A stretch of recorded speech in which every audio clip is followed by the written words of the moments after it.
celebrating the connection with our pets. This is Animal Radio, featuring your dream team, veterinarian Dr. Debbie White and groomer Joey Villani. And here are your hosts, Hal Abrams and Judy Francis.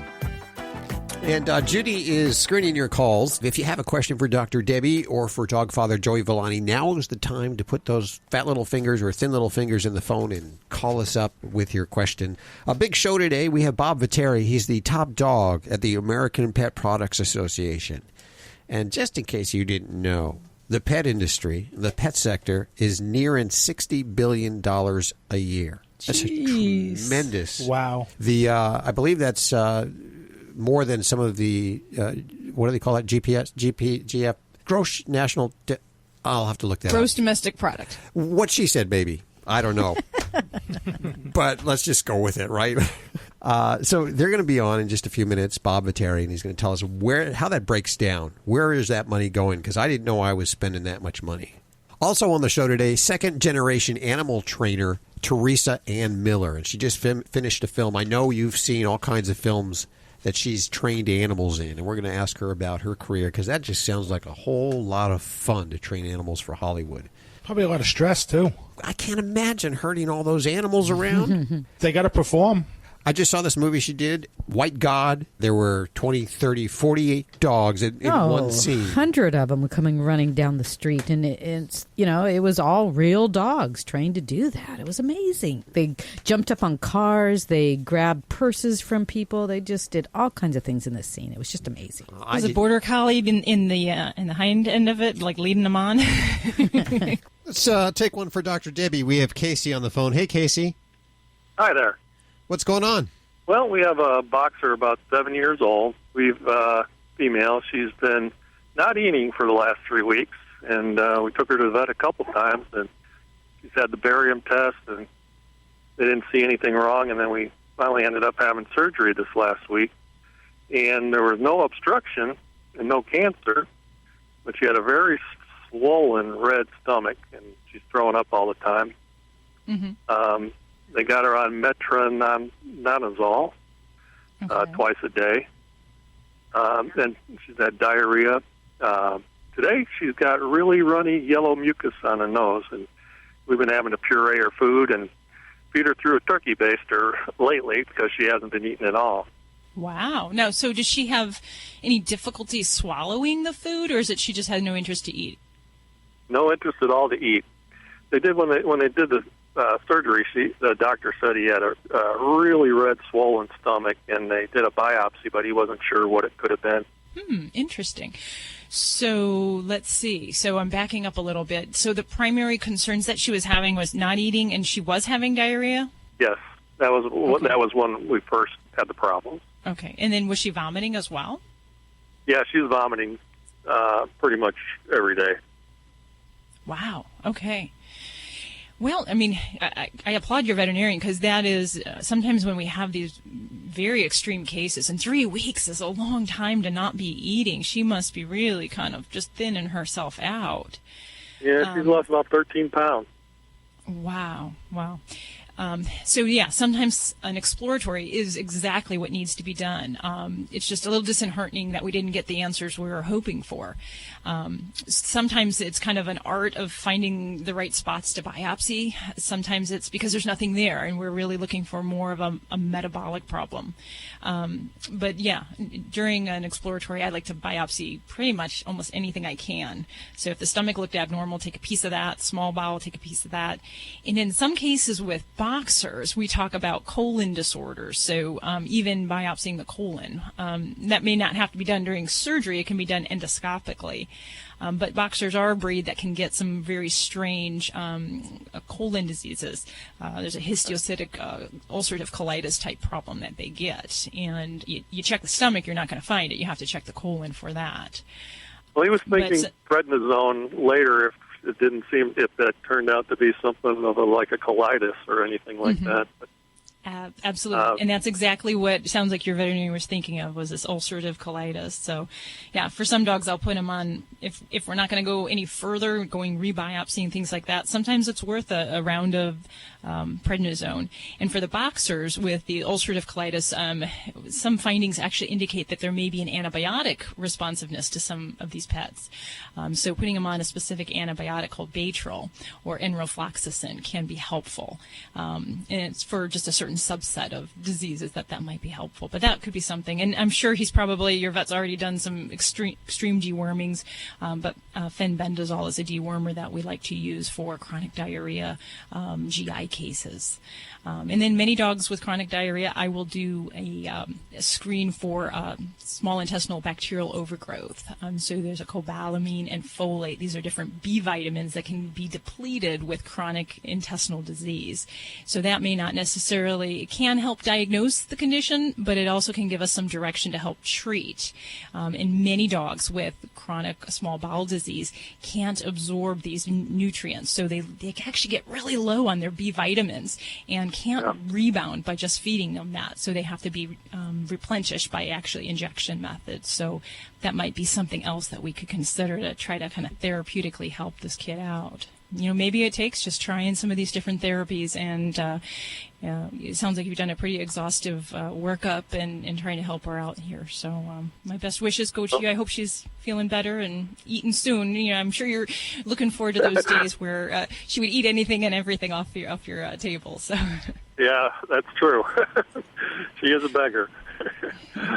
Well, thank you for your call, and this is Dr. Debbie. We're here for your calls, whether it be a behavior, medicine. Give us a call. Let's see, we're heading to which one? Number 1, Cheryl? Yes. Okay. Yes, hello. Hey, Cheryl, how are you doing? I'm doing great. How are you today? Good. I have Dr. Debbie here. What's going on? Hi. I have a toy poodle. She's 8 years old, and when she gets really excited, she starts like coughing or whatever, choking, kind of a kind of sound.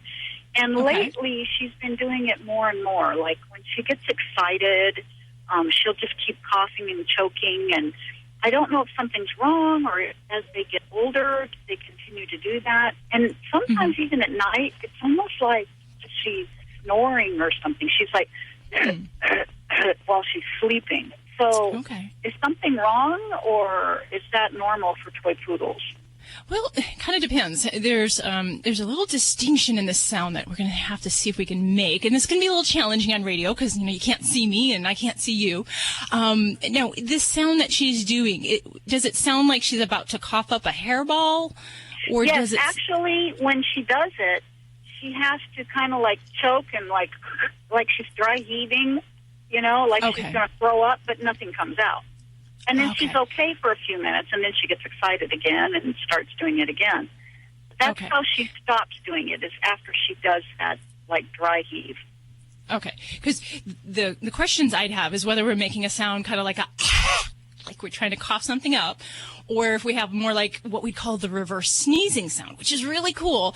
It freaks a lot of people out, and I get many an emergency call about it. It's kind of more of a vibrational sound. Looks like an asthma attack, kind of like a... Yes, like a croupy cough almost. The second thing I mentioned is not really a cough so much as it sounds like they're trying to blow something in through their nostrils, or so it's not really a cough. Cough is on the exhale. This other sound, the reverse sneezing, is on the inhale. So it kind of looks like they're really stiff, sticking their neck out, and they're vibrational. So it's not really a cough. After a reverse sneeze, there's not really a gag or any kind of retching. It just kind of happens, and then it passes after a few minutes. So I guess I'm still not clear which situation your baby might be in. But I would say... She does that retching thing afterwards.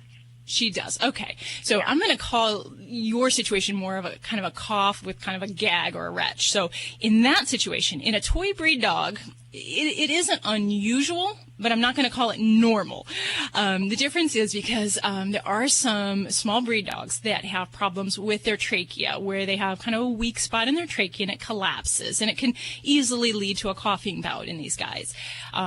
So that is a possibility. Now, the other things that we look at, bronchitis, heart disease, are also very common in poodles. So my best recommendation and the best way that I can help figure that out is to get an x-ray to see if we've got concerns with heart size or with this collapsing trachea, which many times we'll see it on an x-ray and it just looks like a straw flattened out.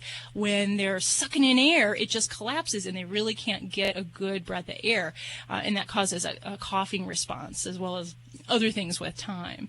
So that would be my first recommendation. Definitely before I would recommend, any kind of medications. Although the other thing we'll talk about is weight. And if we have any problem with excessive weight, respiratory problems in general can benefit greatly if we get slimmed down into a good, healthy weight. Yeah, she's only like 9 pounds, so she's not, I don't think she's overweight. No, sounds like she's quite petite, and that's exactly how those little gals are supposed to be. But yeah, I'd say for peace of mind, I would definitely, call your veterinarian. I'd get a chest x-ray. That would be the simplest thing. And, maybe nothing's going on. Maybe we need to see about treating some airway disease. And collapsing trachea is, in many cases, not serious, but in some cases, it can lead to a very severe respiratory emergency. So it's better to know your information ahead of time. Okay, just try to keep her calm until I get her in there then. Yeah, definitely. And, if she's nice and pink, she's not showing any problems, recovering after these episodes, then, certainly that kind of helps you gauge how fast you need to get into the vet. But yeah, I'd say as soon as possible. I would just recommend it for the peace of mind. Okay, I'll do that. I'll make an appointment and get her in for a chest x-ray then. Best wishes with you, Cheryl, and give your good baby a little pat on the head for us. Okay, all right, bye-bye. Thanks for your call. Bye-bye. Well, you lucky dog, don't forget you can get your fix of animal radio anytime you want with the Animal Radio app for iPhone and Android. Download it now. It's made possible by Fear-Free Happy Homes, helping your pets live their happiest, healthiest, fullest lives at home, at the vet, and everywhere in between. Visit them at fearfreehappyhomes.com. And thanks, Fear-Free, for underwriting Animal Radio.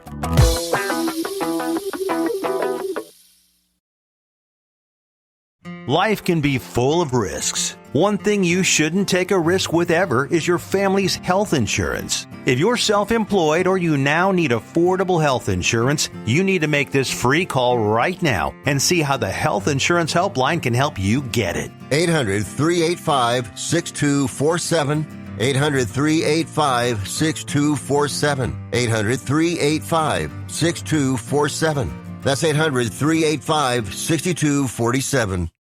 You're listening to Animal Radio. Call the Dream Team now with the free Animal Radio app for iPhone and Android. And we go to Sherry. Hi, Sherry. How are you? I'm great. How are you today? Very good. What's up? Well, I have 3 little dogs. 2 of them are Chihuahuas, and one of them is a Yorkie. And when we leave, for some reason, of course, they must see me pick up my purse, and then they hear the door lock, and they know the whole situation that I'm going to be gone. And one of the Chihuahuas and the other Yorkie are real quiet. They're fine. But my one little Chihuahua screams so loud, and it's ear-piercing. I'm even in the car with the windows rolled up, and I can still hear her. And I don't know. I don't know if I should go back in. I don't know if I should go out the back door. I don't know if I should try something new because I feel so bad because she's so unhappy. Yeah. So, and how long does this go on? Well, that's just it. I don't know because I leave. I don't stick around. Okay. Well, that would be one thing first to know is just how long does this go on? Does it end within 5 minutes or less? And does she have any other types of problems while you're gone? Is she destructive, soiling in the house? No. Nothing like that. Okay. No.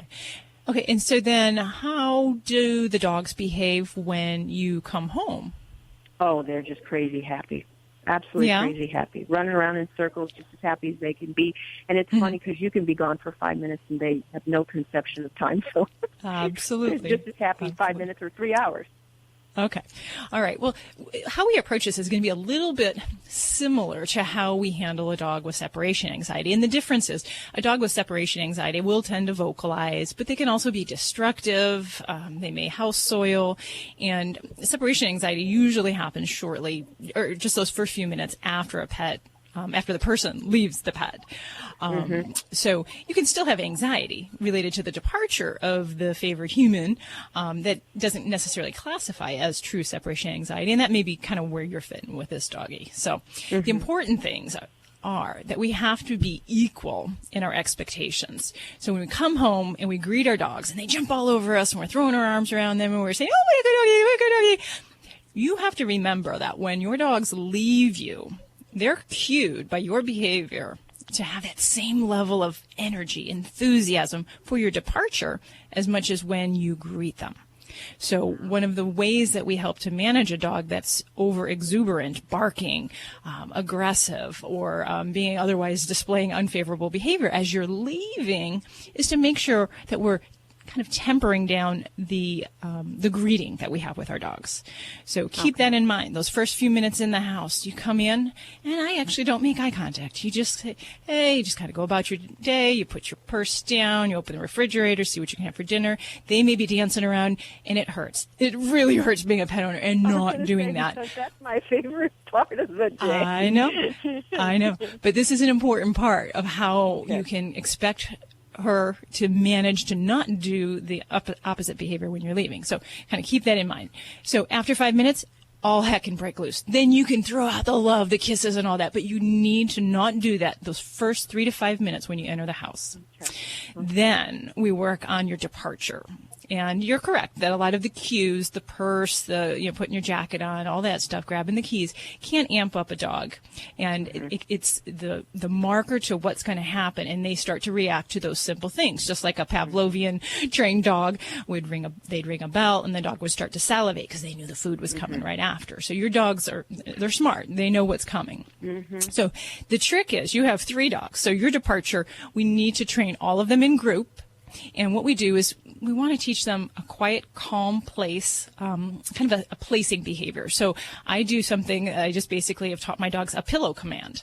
So we have a very large dog bed.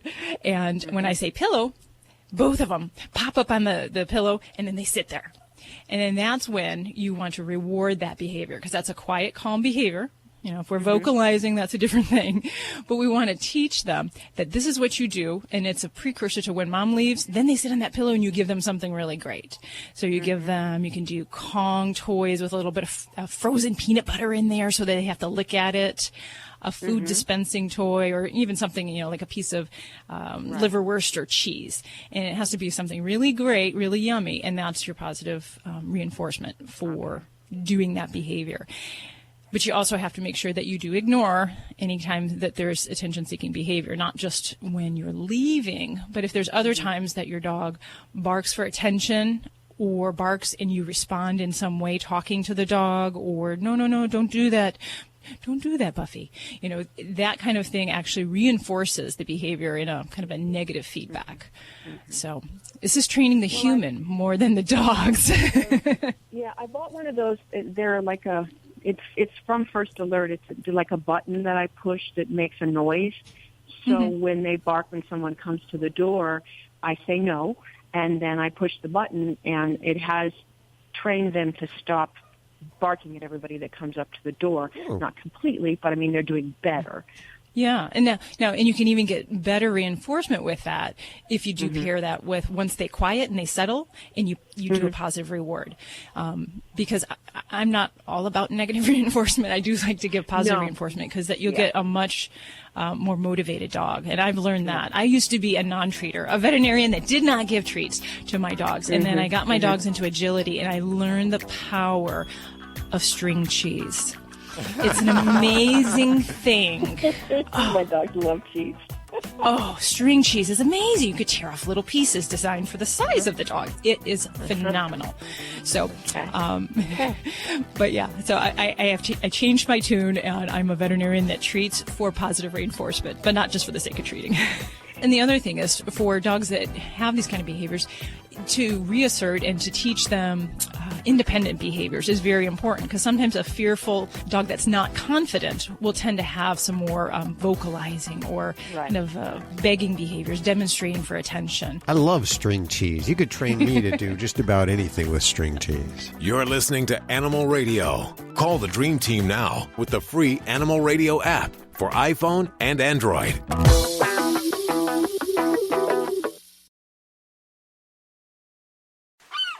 I am the family dog, and it's that time of year again. The one where pet parents start looking for Fido-friendly hotels and destinations where Fido is welcome. Make no bones about it. Pets are part of the family, and we like to sniff out new places too, and we hate to be turned away, especially when we're on our best behavior. So we won't be left out in the cold. Be sure to pick up a copy of Fido-friendly magazine to find the best hotels and destinations where Fido is always welcome. Go online to FidoFriendly.com and subscribe today. This is an Animal Radio News Update. I'm Tammy Trujillo. Now, you might have seen this. The pictures have absolutely exploded on the internet, and hopefully it's going to lead authorities to find the driver. The photos are of a cat on a leash on the hood of a car while it's being driven around Ohio. A woman actually saw this in New Philadelphia, Ohio, and took and posted the pictures. Sadly, she didn't get a shot of the car's license plate. The brown tabby with white on its chest is seen balancing itself on the hood of a gold SUV. Its harness appears to be attached to the vehicle's windshield wipers. Now, a sudden stop, and this kitty could easily be over the side of the SUV and into the wheel well. Police say they don't know if this actually rises to the level of animal cruelty. Think about that a minute. But they would like to talk to the driver. The PDSA is a British agency that helps pets, and it's launched its annual Pet Fit Club competition. Pet guardians all over the UK are signing up their overweight pets to take part in the 6-month competition. Now, during that time, the animals take part in a tailored diet and exercise program overseen by expert vets and nurses. Among the entries is a 3-year-old rabbit named Grace, who is actually so fat she has a double chin. Vets say that obesity in pets is way too common, both in the UK and here. And it can contribute to pets developing all sorts of conditions that can cut their lifespan short, like heart disease, cancer, and diabetes. Well, some things aren't just black and white, and that's what a family in Lodi, Ohio are saying about Archie, their 41-year-old toothless black bear. They were late in applying for a permit to keep him, and they're now fighting to hang on to him. Jeffrey and Deborah Gilliam say they complied with earlier regulations about keeping Archie on their rural 2.5-acre property. They say they never knew the regulations had changed. They've actually had Archie for 35 years with no problems, and they want to let him live out the rest of his life in pretty much the only home he's ever known. There's a petition on change.org lobbying for Archie to stay. It's gotten over 5,000 signatures, and the animal rights group Renegades Run has been rallying to help the Gilliams and Archie stay together. You know, how come it's always the politicians and the rule makers that can't bend the rule? I mean, if you have a bear that's been living with you for over 30 years, and it's been there, and everyone knows, and you've already gone through the red tape before, I mean, why can't you make an exception instead of putting somebody through that? It just don't make any sense to me. Kind of drives me nuts, too. I don't know. The world sometimes just doesn't make sense anymore. Most of the time. I'm Tammy Trujillo. Get more breaking animal news anytime at animalradio.com. This has been an Animal Radio News Update. Get more at animalradio.com. You're listening to Animal Radio. If you missed any part of today's show, visit us at animalradio.com or download the Animal Radio app for iPhone and Android.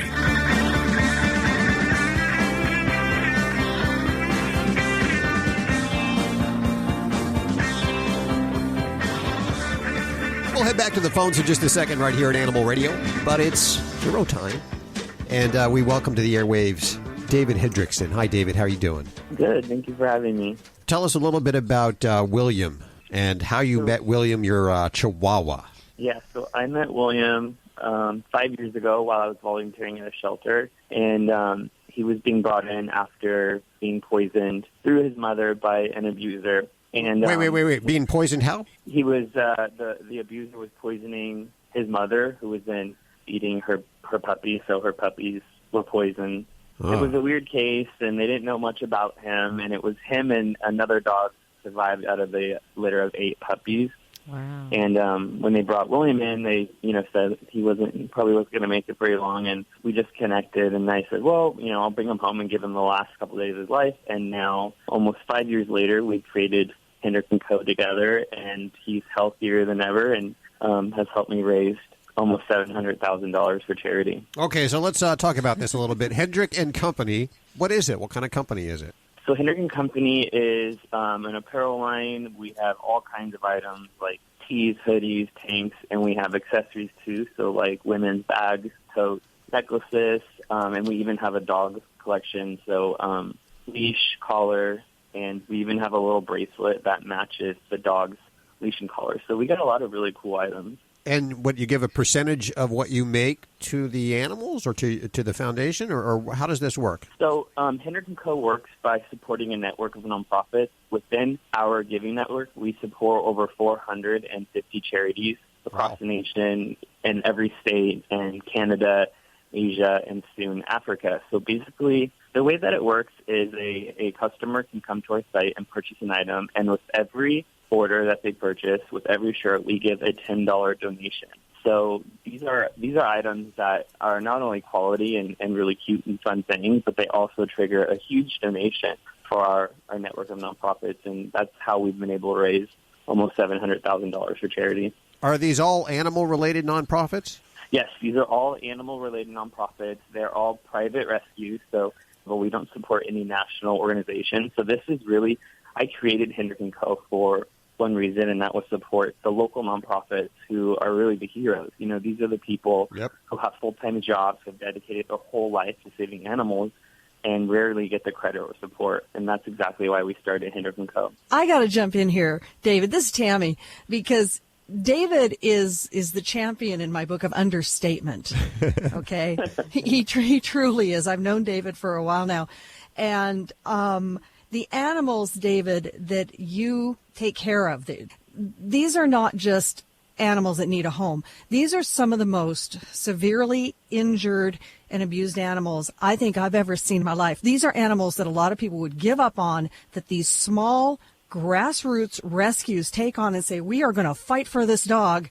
And those are the groups that are in David's network. So, we support, or we launch 2 to 3 new, we call them critical needs cases a day on social media. And yes, these are the worst of the worst cases. We're working on a dog right now named Beauty, and she was actually burned intentionally by a meth addict. And I mean, normally, like you just said, people would give up on a dog like Beauty, but the amazing network of nonprofits that we work with are the type of people that never say no. And I got to say, $700,000 is nothing to sneeze at. That's a lot of money. That's a lot of dog hoodies and leashes and bracelets and totes and stuff. Yeah, I mean, considering that I started this journey with $250 and kind of like a dream that, I'll someday be able to make a difference. And now, coming up on 3 years later, our network is bigger than ever and more powerful than ever. And our giving just keeps growing and growing every day. Listen, we're really lucky. We have some of the most passionate and loving customers. We call them all partners, because together, this is how we give it together. And these people, are the real people who are out there making a difference. And, we're honored to be able to work with these people. And give out the website, if you will. It's hendrickboards.com. And through our website, you can get all the products. You can also click to see all the amazing nonprofits that we work with, all their names and websites, and you'll be able to see all the cases, all the critical needs cases that we support, and they're, tortured, abused, neglected, part of dog fighting, bait dogs, cats burned. I mean, we even support turtles, skunks, seals, sea lions, basically any animal you can think of, we support and help save. You are doing good work, and we are so happy to speak to you today, and that you're our hero. Yes? This is an unrelated matter. I just have to know, what's it like growing up as a triplet? A triplet? You were a triplet? Yes. That's just, God, I didn't know that. Yeah. I love it. I'm really close with all my brothers, and we all have a love for animals. We grew up in a house where my mom and dad rescued all kinds of animals, and, cats and Rottweilers, to even a mountain lion at one point, and now my mom has a 70-year-old tortoise. So we come from a family of crazy animal lovers. So I love it. Well, thanks so much for spending time with us today. Thank you. We'll put links to everything you've heard on today's show over at animalradio.com. And we're going to head back to the phones for your calls for Dr. Debbie or for Joey Villani. It's Vinnie Penn, your party animal, coming at you on Animal Radio. You know, I was just thinking the other day about something very interesting. I've admitted here on the air before, when I was very, very, very little, to being afraid of dogs, which is why I understand my daughter's fear of dogs. And then, of course, we wound up owning two, and they were two of the greatest loves of my life, my two dogs, Rocky and Cruiser. But I was remembering the other day that what doesn't help, because somebody almost said it to my daughter, and I stopped them, is when you're told, oh, don't be afraid of dogs, they can smell fear, you know. No 6-year-old wants to hear the word. They can smell it. They'll know I'm afraid. Oh, and if they smell, I remember someone specifically saying to me, they'll smell the fear. First of all, fear doesn't even have a scent. But somebody said to me, they'll smell it on you, and it drives someone. Because next thing you know, you're walking by a dog, and you're like, I'm not afraid of you. You certainly can't smell that fear. What are you looking at? There's no reason to look. And there is this weird kind of electric in the air current thing happens that a dog will start barking. I remember one time walking by a dog. I'm not afraid. I'm not, just looking straight ahead. I'm not afraid. And he started looking at him, side eyes at me. Well, you look...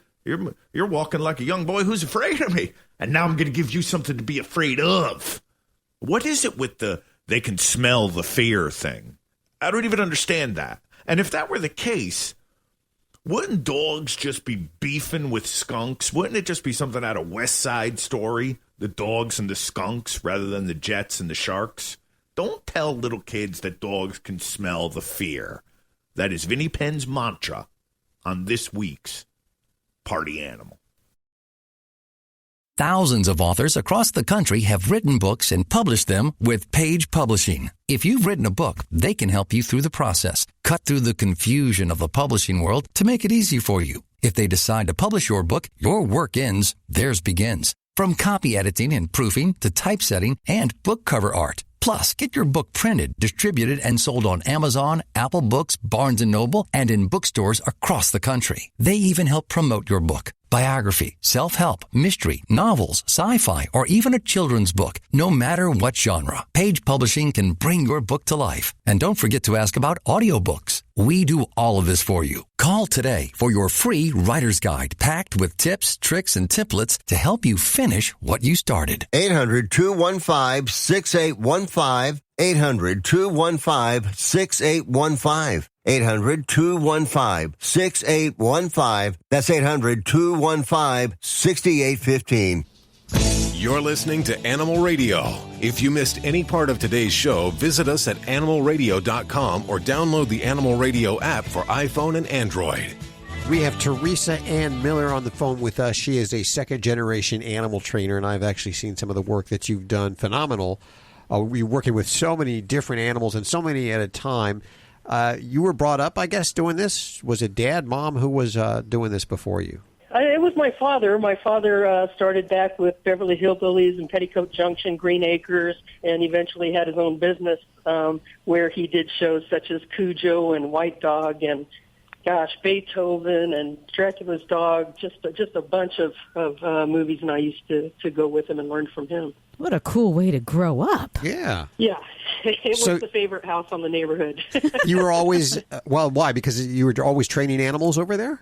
We just always had different things visiting, whatever my dad was working at the time or different types of pets. It was always a thrill to see what was coming home next, So you pretty much followed your dad in his footsteps there, and now you're training for Hollywood, too. And you've been doing that for a little bit. You did Lethal Weapon 1 and 3 and Rush Hour and The Nutty Professor. And I just saw one. I personally didn't like the film, but I loved how the training of the animals, and it was called White God. Mm-hmm. And in that film, you trained so many animals, so many dogs.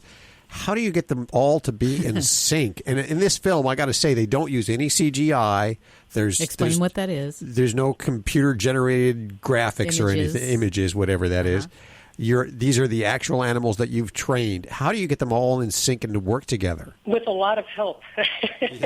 There had to have been, on our biggest day, there had to have been 70 to 80 animal handlers Holy there moly. Wow. to handle that many dogs for the pack running scenes. So there's one dog per trainer? Not quite. On those days, each trainer probably had 2, maybe 3. Okay. Just to return them to their position, they would start at one position being A, and then run just to the second point, and at that point they had to be walked back and reset for take 2. You know, they say never work with kids and animals in Hollywood because they're always tough to work with. They steal the scenes. Does it take an extraordinary amount of time? And of course they steal the scenes, but does it take an extraordinary amount of time to make those scenes? Not necessarily. And I think that phrase has been taken out of context, too, because it had more to do with stealing the scene rather than hanging up, and being a problem on production. But you deal with a certain element of it, whether it's kids or animals. I mean, the training and the preparation that we take before, we film something eliminates that. It's like a pre-rehearsal. And I don't know how much pre-rehearsal, kids get when they get gigs like that. But it definitely adds another element to it, that's for sure. Also, like a movie like this, is it something, are these things that that you have to train them for the movie, or do they know these tricks already and you just have to employ them for the movie? No. The dog that played the lead dog, Hagen, he was my charge per se. I was also coordinating the other animals, but he didn't even know a leash or what grass was when I brought him home. It was like a rodeo. So everything that he learned was during the training for the film. Everything from, cars and traffic to airplanes and boats and what water is. And just amazing to watch the world through his eyes. So where did the dogs come from? I found them online. I looked at various rescue organizations, visited many shelters, and eventually found them online. And they needed a home.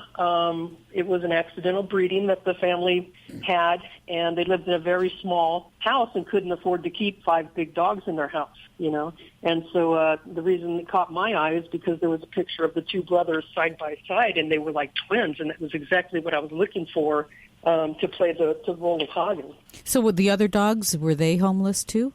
Most of them were. It was about 220, something like that, came strictly from the animal shelter there in Budapest. So what happened to them after the film? 98% of them were adopted out. Wow. And a lot of them had to do with crew members who had spent the days with them, because everybody got involved pre-setting that many dogs, and they got to know them and would visit them, while we were rehearsing and training. And, I really believe that due to the socialization and leash training that they got, they would so look forward to coming out for these play dates. And Arpad, the coordinator in Hungary, would pick up the dogs from the shelter 3 or 4 times a week and just get them used to each other and running in packs and see, who was going to get along. And, of course, the bullies were, put aside. We couldn't have anybody who was going to dominate the other dogs and, dampen the party. Wow, that's like herding cats. That's worse than herding cats. You really have an incredible job. What are you working on now?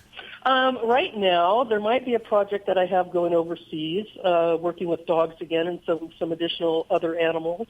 And while I'm in Los Angeles, we have a reoccurring role with my German Shepherd, and he's the same dog that plays on Last Man Standing. He plays the neighbor's dog. Are you a union? How does that work? Yeah, I'm definitely union. Okay. I work here in Los Angeles on the studios, and I'm actually a Teamster 399. What is your favorite animal to work with? In the animals, it's important that you enjoy to the fullest the one that you're working at the time, of course. Yep. They get your full attention.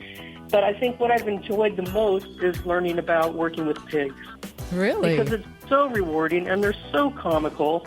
It's just funny to see how quick they can learn a particular behavior.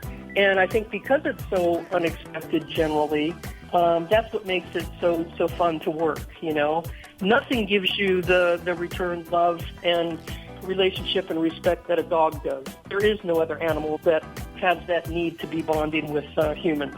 And so that's always going to be the most rewarding, of course. But I really enjoy working with other animals and watching them learn and develop through special handling, you know. I encourage listeners to check out your Facebook page and learn about some of the other things that you're working on. And I encourage you to stay in touch with us here at Animal Radio. Always fun to hear from people doing great stuff in the animal industry. Well, I appreciate that. Thank you so much. I appreciate being on.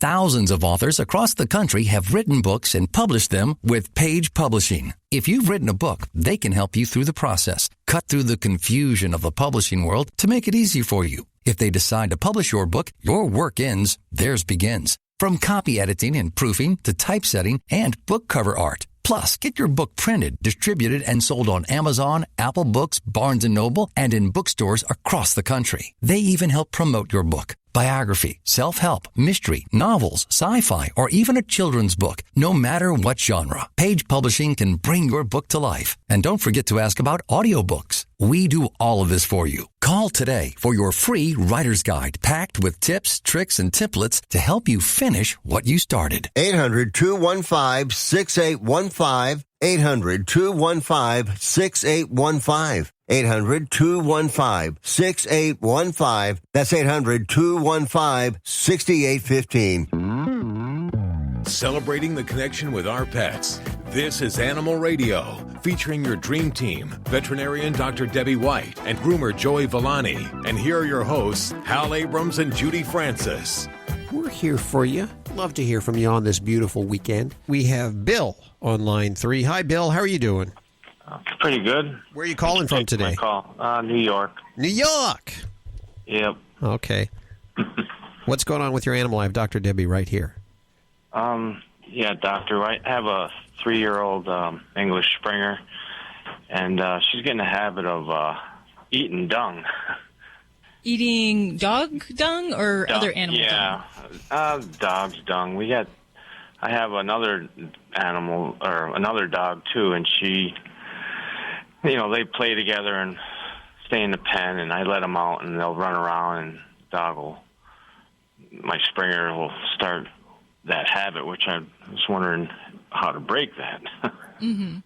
Yeah, and it's a lovely dung behavior.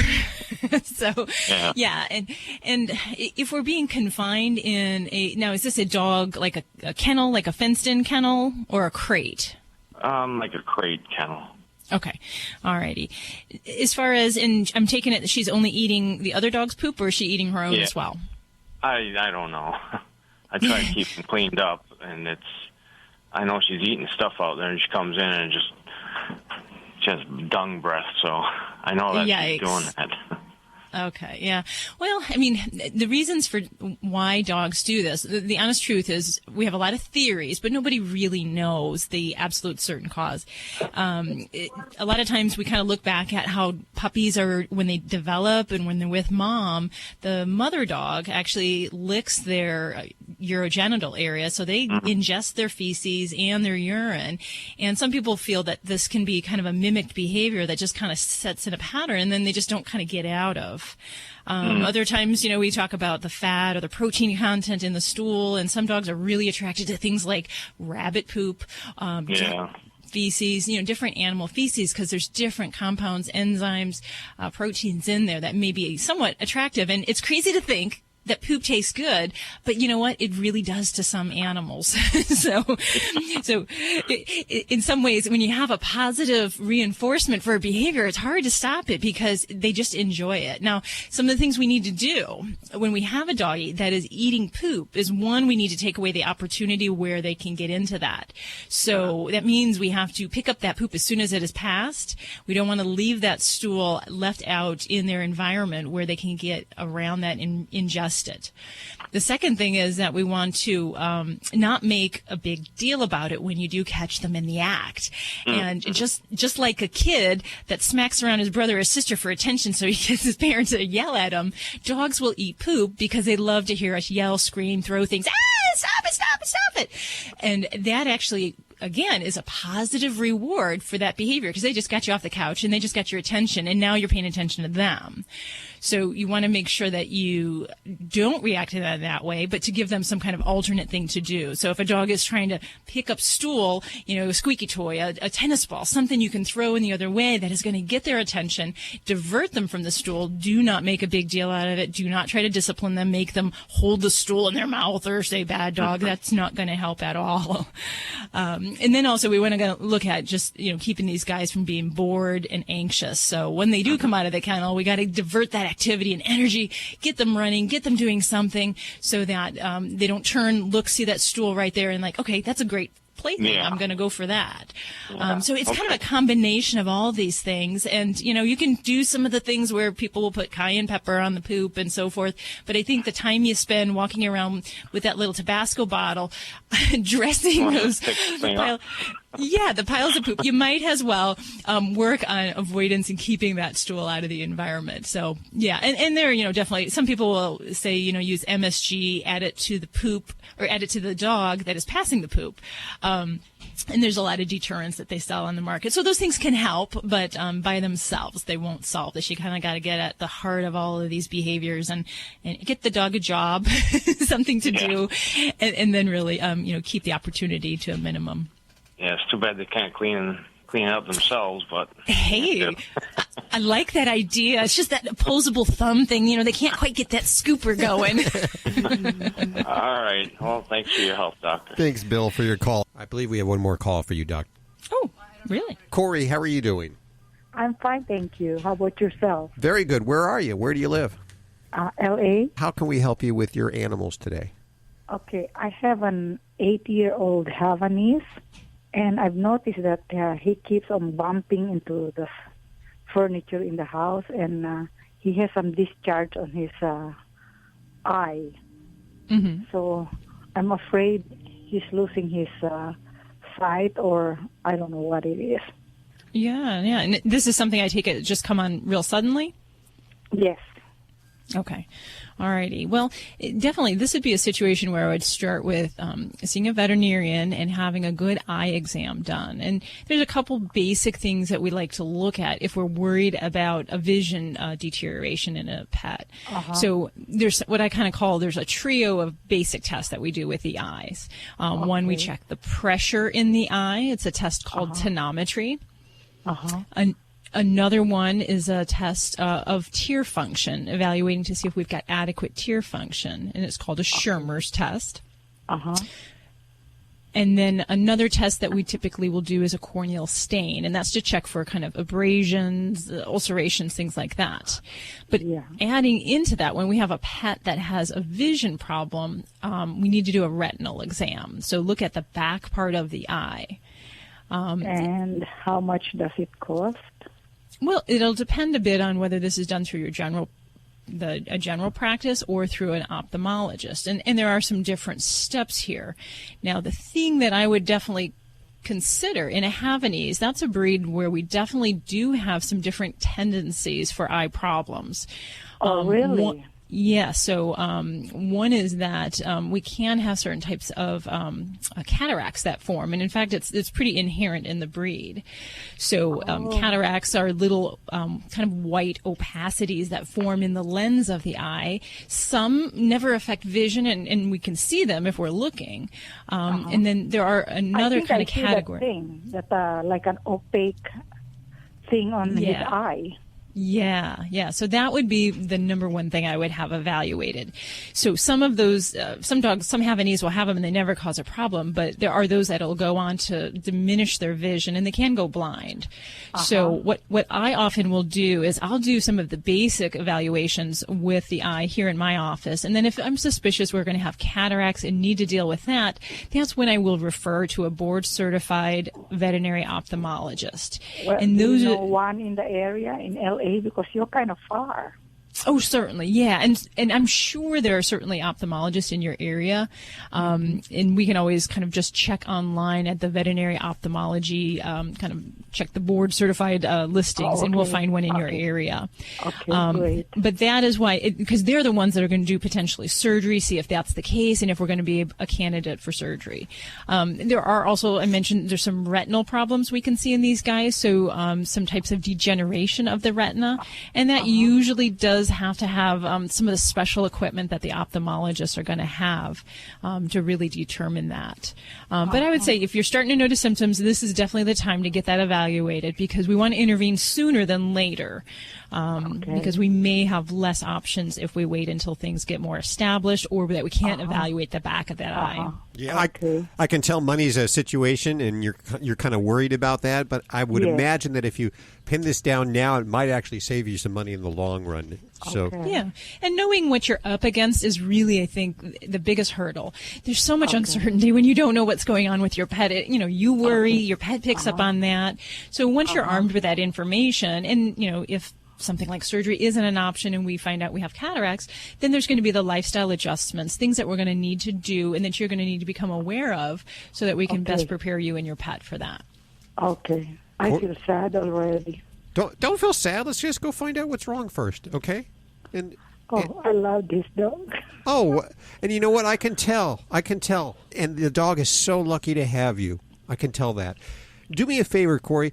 When you find out, if you find out any more, give us a call back and let us know how things are going. Okay? I sure will. Okay. I sure will. And go give that dog a hug from all of us right now, okay? Yeah, best wishes for things. Okay, thank you so much. Bye now. You're listening to Animal Radio. Call the Dream Team now with the free Animal Radio app for iPhone and Android. Hi, it's Alan Cable. I just want to thank you for your calls and your emails to Animal Radio. There's nothing I enjoy more than teaching folks how to understand their dogs. Here's one we didn't get to during the show yet. It was from a gentleman who lives by the airport. His dog's very afraid of the sound of the airplanes. He wanted to know what he can do about that. Picture this in your mind. A 120-pound lab shepherd mix who's not afraid of anybody. He's a pretty strong-willed dog. But a thunderstorm rolls through or somebody sets off some fireworks and he wants to hide under the table. Scared as a mouse. The good news is, with time and patience, you can desensitize your dog, and it all starts with you, being a calm and confident pack leader. 2 nights ago, we had a major thunderstorm barrel through here at about 1 o'clock in the morning. I can always tell if it's happening. Even if I can't hear it, I hear the click-clack of paws coming down the hallway.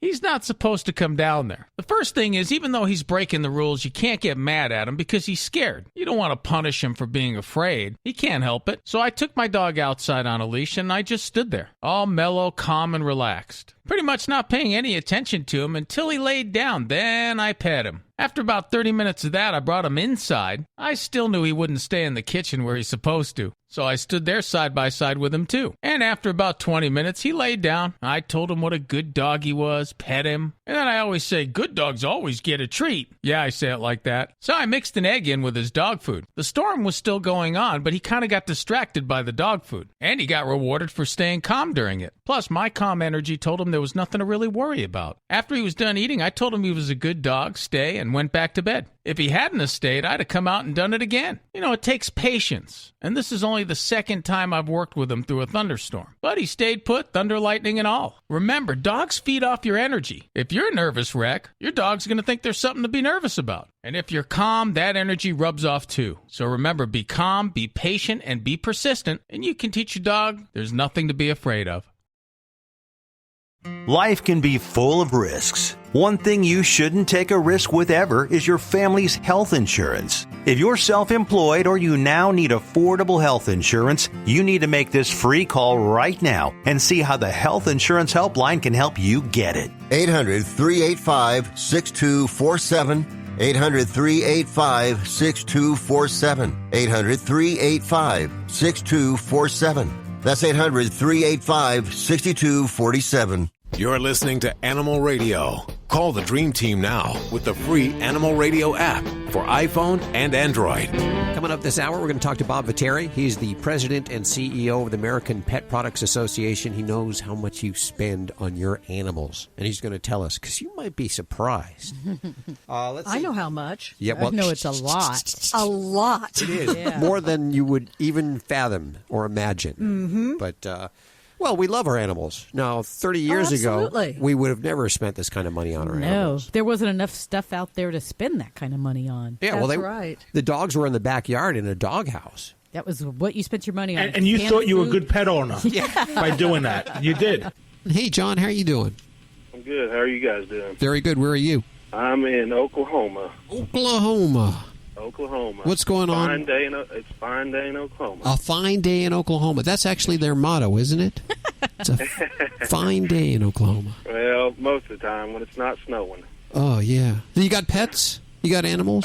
I do have a dog. Something about my dog. Now, what's going on with your dog? I have the doc right here. I got. Hi, John. How are you? I'm doing fabulous. I've got a 3-year-old lab, really active. The only thing is, when he does have an active day, he tends to have a seizure, at the evening or even during when he's doing his, exercises or when he's hunting. And I've had a few people that tell me Karo syrup in the water and, stuff like that. But I'm a new listener to y'all, and I just figured I'd call in and see what you guys had to say. Sure. Now, so he's actually active, and he's running, he's hunting, he's doing things when this happens? Well, yeah, a few times it's done it whenever he's been hunting, but most of the time it's whenever we get back to the house and he kind of winds down and, then you see him over there and he's got that look in his face like, something's happening, and then it comes on, and, I just was going to see what y'all thought. Okay, and when he's common or well, can you describe a little bit what he's doing when he has these episodes? Is he twitching? Is he? He's not. He tenses up, and it's like his claws come out, and sometimes his old eyes just, get real wide, and at first I didn't know what to do, so I just let him go because, I've heard human-wise, if you see somebody having a seizure, you just let him go. Well, he would take off running, and he would end up running into trees and stuff. So I stopped him from doing that, and now I just pretty much hold him and kind of comfort him. It'll take 30 seconds or so, and then he might get over it, and he'll start panting real heavy and drooling, and then he'll be all right. He knows something's happened, but he's all right then. Okay. So he's actually kind of having what you would describe as a seizure. He's kicking, he's twitching, does he lose consciousness? Yeah, that's what I've never seen anybody have a seizure, but that's what I would think. Okay, because there's kind of two different ways of thinking here that I would go, and Labrador Retrievers do have a different type of collapsing episode that can be completely different than a seizure, and they have a syndrome called exercise-induced collapse, and that can happen, and it doesn't always typically look like a seizure. If that syndrome happens, they actually can get kind of weak after exercise. Their back legs can give out on them or even get very stiff and kind of seize up. With that condition, they tend to be very aware, but their body isn't quite cooperating. And that's actually kind of a muscular disease. And actually, my own Labrador had a sibling who drowned hunting because he had that syndrome. So that is definitely something that, I would kind of look at. But if we're actually having more of what we think is a seizure, where he's kind of kicking, paddling, he's laying on his side, foaming at the mouth, maybe if he loses, bodily functions, then that would be more of what I would term as a seizure. And one of the biggest and most important things is I'd want to get a blood sample at the time, or as close as we can to the time when that's happening, because some things are dynamic and some things can change, such as things involving blood sugar. So that would be something I'd want to look at. And there are some hunting dog, what we call hunting dog hypoglycemia problems. And I've seen it more perhaps in pointers and some of the other bird dogs, where they actually, after exercise, their blood sugar drops and they go into a seizure. And that would be something we need to diagnose with a blood test. Now, I've had, we've done all the blood work, not anything close up to, when he's had one of these episodes. And like he, like you say, he doesn't lose control of his bodily functions or anything, or, I have noticed that sometimes, he is weak in the legs, but I didn't know if there was anything else that I could do that, medically wise or anything. I guess the big thing is if the blood work looks good and we're not really worried about, the low blood sugar problem, or the other condition that I've mentioned, and we're thinking more of like a true seizure disorder, I'd say two things. One, yeah, there are definitely some anti-seizure medicines that we can look into and try for him. So that would definitely be something that I would consider. The drug phenobarbital is probably one of the more commonly used anti-seizure medicines in dogs. Sometimes we'll also use a drug called potassium bromide. The hard reality might be that, he may not be a great candidate for hunting, because a lot of dogs, whether we're dealing with a seizure problem or some of these other collapse episodes, we could really have a seizure more likely when we have activity, high excitement, all that kind of thing. So it might be in his best interest, to kind of consider his lifestyle and what he does, especially if that triggers a seizure on a fair amount of the time. So probably not what you want to hear from me there, but that might be a choice you have to make for his good and for his benefit. So hopefully that will help out your baby there. This is Dr. Debbie with Animal Radio. You're listening to Animal Radio. Call the Dream Team now with the free Animal Radio app for iPhone and Android.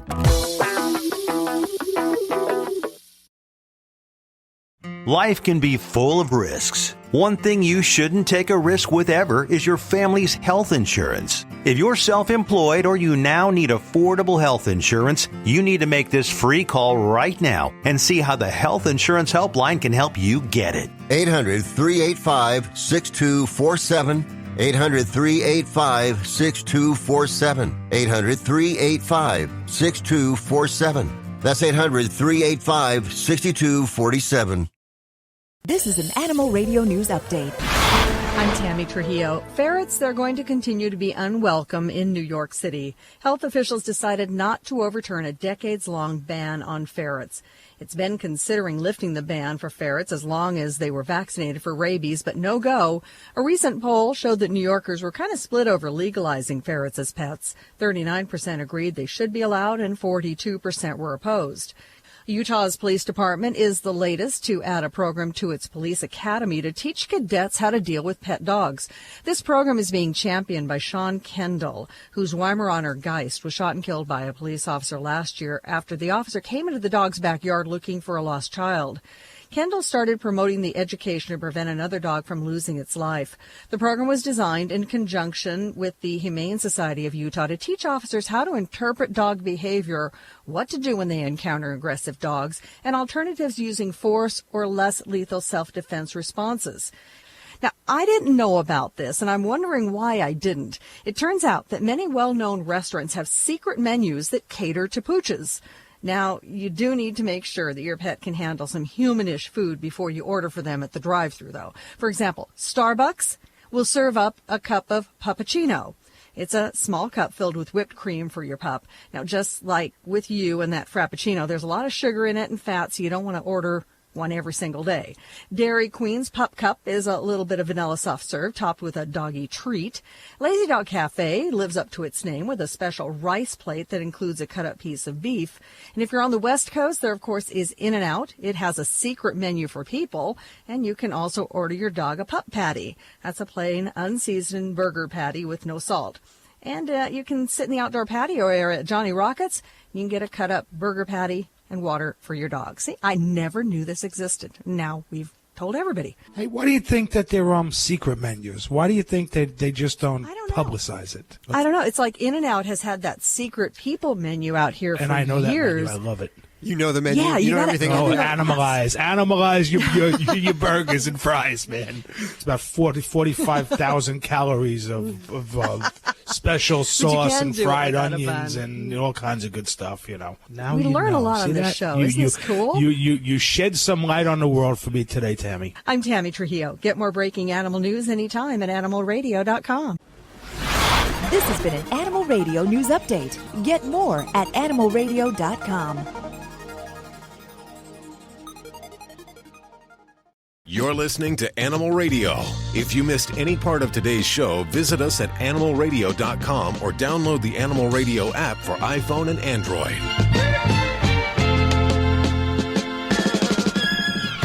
It's Animal Radio. We are celebrating our connection with our pets. It is week number 2 of our new pet products special, of a 5-week special. Each week, We're featuring the latest and greatest in technology for your animals, and we got giveaways. Yes, we do. But what makes this industry so big? It is huge. I had no idea how big this industry is. It is pushing close to 60 billion, give or take a couple billion. And what's a couple billion between friends, right? We welcome Bob Patty, President, CEO of the American Pet Products Association, back to Animal Radio. Hi, Bob. How are you doing? Good. How are you folks doing? Very good. So let's break the numbers down. We have, $58 billion that we spent this year? Yeah, that was pretty much the number we were looking at, and it was spread out over food and supplies and veterinarian live animal purchases and everything. But, yeah, it's a pretty big number. Now, how does that break down? How much of that is food alone? Because we know we walk into the stores, we see on the shelves just an enormous amount of different foods. It's kind of like overload. Which food do we pick? No, seriously, and I mean that's a growing category. Right now, the number was over almost $23 billion just on food alone for all of our different kinds of pets. That is phenomenal, and you can see why these big companies, the big mergers happen. We're talking about some big money now.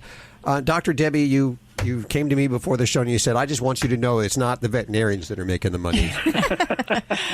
Well, it's certainly, a lot of people think first thing you spend your dollars on your vet care, but I have people that come in and say, I spent $1,000, $2,000 buying this dog. I can't afford the $100 for the preventative vaccinations and care. So that's where I want to know where the money's going. How much of that is veterinary care? Something over $15 billion, but Dr. Debbie's making a great point. It's that people are spending so much else on their pets besides the cost of acquisition, just, every kind of other luxury that you could possibly imagine, that they're thinking that since they're getting so much, healthy products supposedly from foods and treats, that the need to go to the vet quite as often isn't there. And so, your side is actually struggling a little bit. It's getting harder and harder to convince people that, yeah, you got healthy food, but it'd be nice to go to the vet too. So why do you think live animal purchases is on the decline? The biggest buyers of pets for the last decade or so have been the baby boomers. We spend money on everything, and we love our pets, and we've been getting pets. And now, all of a sudden, the oldest baby boomers are starting to approach 70, and it looks like as their pets are passing away or going, they're not as quick to replace them as they were before. So with that huge chunk starting to level off or decline a little bit, we're not seeing the backfill that is going to be needed to pick up that slack. The good thing is our National Pet Owner Survey, the latest one that's just coming out, is showing that Gen Yers are actually starting to show more incidences of pet ownership. So that could be the long-term solution to make sure that decline is only just a blip and not a long-term trend. Now, I do want to differentiate between the two. Ownership and live animal purchases is two completely different things. And in fact, I'd like to think, and maybe I'm wrong on this, but I'd like to think more people are adopting animals than actually purchasing them at the store. Yeah. I mean, you're definitely seeing that. But, the cost of acquiring an animal, even in a rescue and shelter, is all included in that live animal purchases. It's probably got the wrong name to it, but it's live animal acquisition. So it does go beyond just, buying from a breeder or something like that. I've talked to folks who've adopted from a shelter and have had to spend $300 and $400 to get a dog or a cat from a shelter. So it's all pretty much rolled into that. But just total acquisition of pets has leveled off a little bit right now. Phenomenal numbers. I'm thinking next year, what are we looking at? A total of a little bit over $60 billion. And just to give you some kind of perspective, of the 192 operating countries in the world, this would put the pet industry in about 70th place. Really? You mean as a country? Wow, that is amazing. Well, I know it's bigger than the radio industry. I've learned just recently. It's bigger than movies. It's bigger than hardware. It's bigger than jewelry, and much to the surprise of my staff, it's bigger than candy. Wow. And I'm glad about that, because we were just saying earlier that 30 years ago the dogs were in the backyard in the doghouse, and now, of course, they're in the bed and getting spoiled with the best food and all designer the good stuff. Clothes and yes, designer collars and houses that I would live in. It's really impressive. So tell us about your animals. How many do you have? Well, right now, our golden retriever recently passed away, 14 years old. But our new cat, Mr. Peppers, is quite the active participant in the house, and even with my travel schedule, he keeps my wife company as I'm running all over the place. So we're looking for another dog to take Dakota's place, but right now it's just Mr. Peppers. I'm thinking that's a great position to have because you get to try out all the the pet products. Oh, it's a good position, but it's a threatening position because I want all of them. I could find purpose for almost everything I see at our trade show, which was titanic this year. It really was, and it gets bigger and bigger. Are you noticing more and more people are quitting their crappy day jobs and coming over to the pet industry with their inventions? We had 230 new members this year join the American Pet Products Association, and maybe 90% of them showed up at the trade show with their newest, latest, greatest idea. It is truly amazing. Well, thanks for spending some time with us. The website, if people want to learn more, is AmericanPetProducts.org. Bob Ratteri, the president and CEO, top dog over at American Pet Products Association. Have yourself a great day. Thank you guys very much. Appreciate it. You're listening to Animal Radio. Find us at animalradio.com. Log on, learn more. It's Vinny Penn coming back at you. I got 6 words for you to kick off this week's party animal installment. A snake is not a pet. Now, I'm not talking about the dorm room snake where everybody sits around doing bong tokes and gathers in Chucko's room to watch him feed a mouse to the snake. I'm talking about when you're at an outdoor festival, a flea market or whatnot, as I was with my family the other, and you lean over and you see this guy's got this huge thing on his shoulders, and it's rather still. You think it's kind of a funky new kind of, if he wasn't wearing his Harley T-shirt, you'd think it was the hottest, latest trend in scarves, and then it moves and you realize, oh, it's a massive white snake on his shoulders. I mean, this guy had friggin' anaconda on his at a flea market. When the when the forked tongue started flicking out, my daughter shrieked like Jason Voorhees had just shown up. I took her to see the new Friday the 13th. Not a good move. She's very young for that. But I must reiterate, a snake is not a pet. Or at the very least, you don't take your snake for a walk. And that's not a metaphor. Vinny Penn, Party Animal, Animal Radio.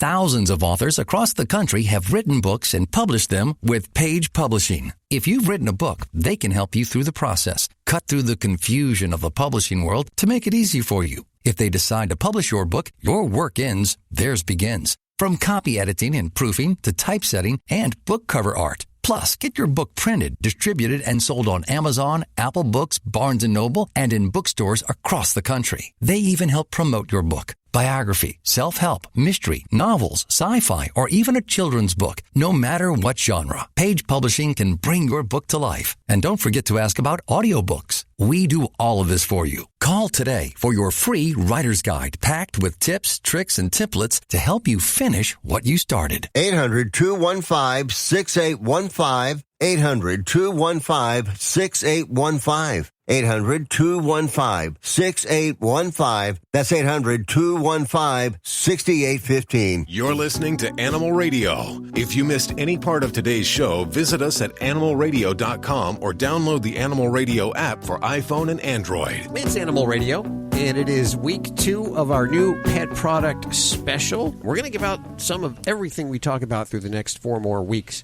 as we focus on what is now the almost $60 billion a year pet industry. And wow. I didn't think I was spending that much money on my animals. I thought I was being pretty frugal, actually. And it's not all going to the vets either. It's going to the pet food and the toys and all the pet care. We were just talking a few minutes ago about Joey, and he likes to go over to In-N-Out Burger and grab himself, what do they call it, the animal over there? The animalized secret menu, yes. Secret menu. And maybe might have something to do with how robust he looks. Do you like the words that I picked there? Yeah, politically correct. Our animals, much like that, like Ladybug, you put down a little bit of food, and I'll tell you, it just disappears like that. And then she just lets out a big old burp. I know that this is no good for her belly. And in fact, there are some dogs. Can that cause bloat or something like that, Doctor?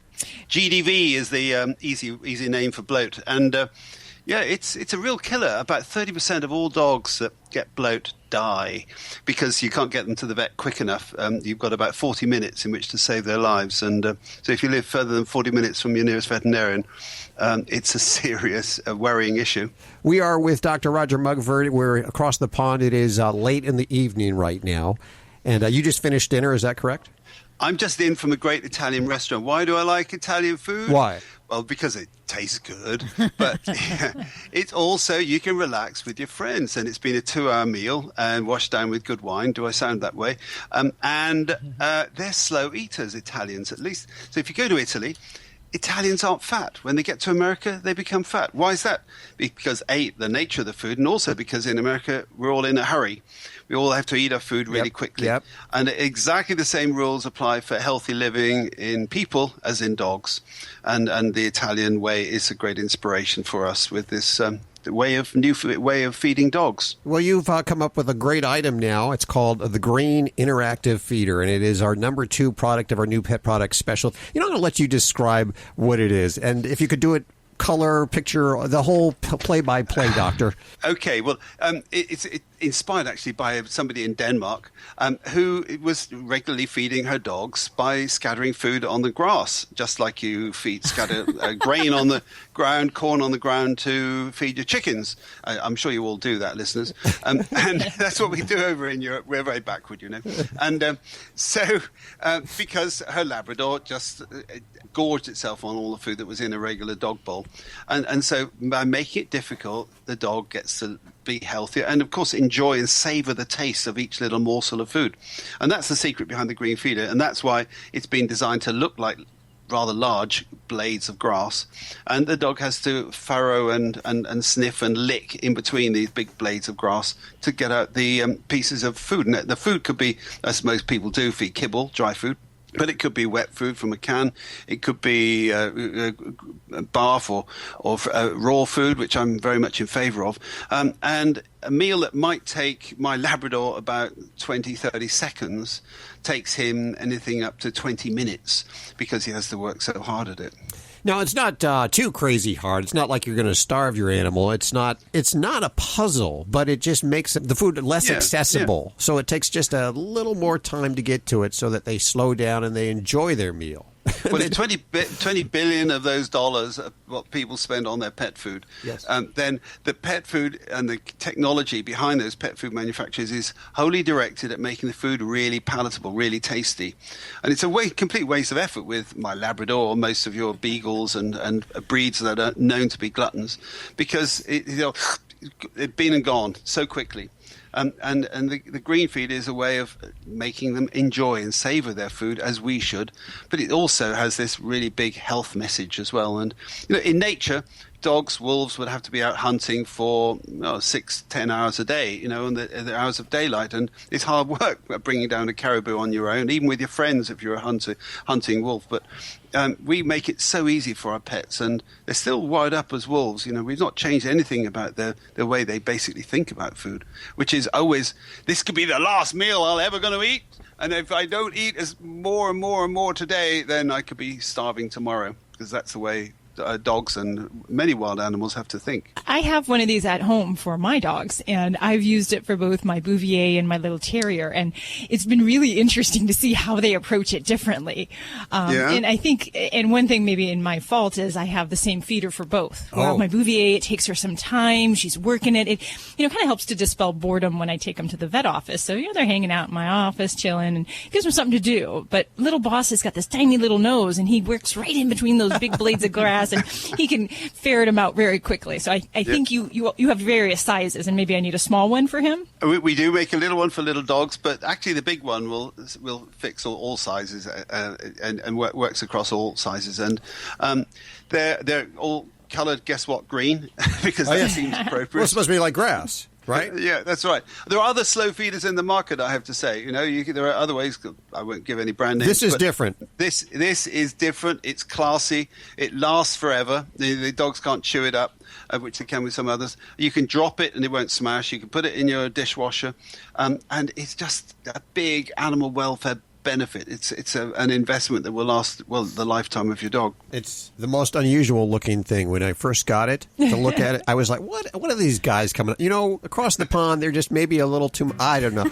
But it's all that wine. And once you explained it to me, I realized this is just the most amazing invention. And I'm going to go ahead and give one away right now. It's a green interactive feeder from the Company of Animals. And we're going to get on out of here and go walk our animals. That's what we'd love to do after the show. Be sure to download the Animal Radio app right now for your iPhone or Android. It's a free download. You can ask your questions directly from the app and listen to Animal Radio anytime you want. Have a great week. Bye-bye. Bye. Bye, everyone. This is Animal Radio Network.